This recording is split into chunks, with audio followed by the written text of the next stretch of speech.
This is Tim Bryce with my column titled, The Joy of Slow Cooking.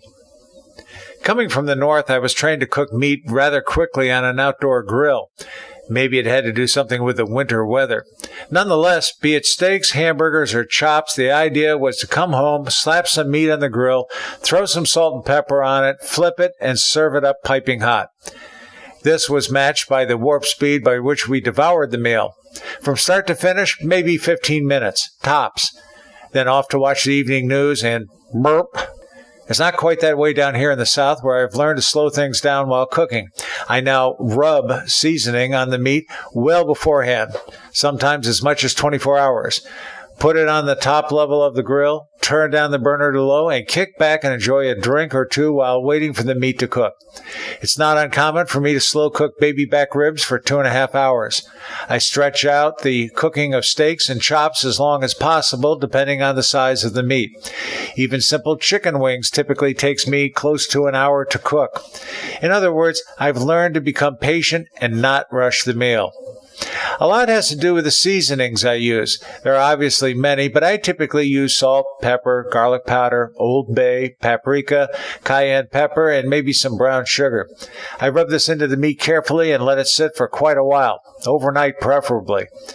Only during the last 15 minutes will I consider applying a barbecue sauce, which I apply evenly, not outrageously. To me, it is the seasonings that enhance the flavor, not the sauce.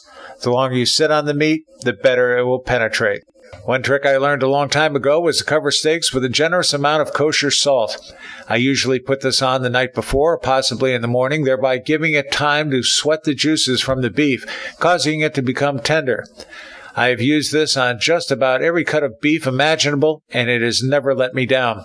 It can turn a cheap and tough cut of beef into something quite tender. Taking your time in cooking allows you to kick back, enjoy a drink or two, and possibly watch a little television outside on the patio. Yes, this is what we do in Florida. In other words, I no longer play beat the clock when it comes to cooking.